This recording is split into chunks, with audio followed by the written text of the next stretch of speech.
इसलिए तुम्हारे हृदय में तो मेरा नित्य वास रहेगा, इसलिए तुम अपने हृदय में ही मेरी प्राप्ति करो। अब तुम लोग जाओ। उनको विदा दे दी भगवान और स्वयं भी द्वारका से बाहर निकल गए और उस स्थान पर पहुंच गए जिस स्थान को भगवान ने निश्चित किया था।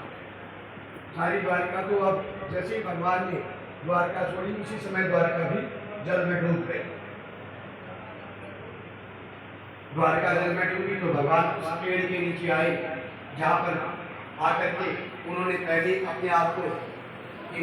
केवल जो देह की संसार की, भगवान तो ना कभी जन्म लेते हैं ना मृत्यु होती है भगवान,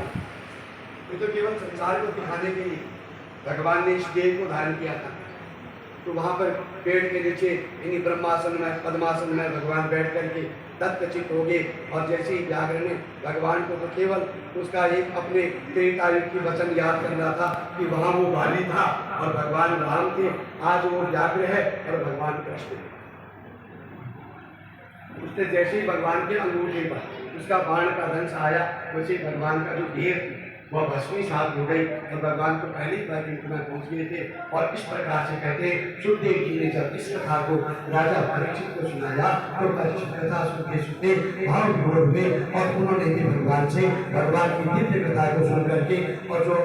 जो 12वां स्कंद है 12वें स्कंद में उन्होंने भगवान से कहा कि ये प्रभु अब आप यह बताइए कि क्या कहते हैं कि सतयुग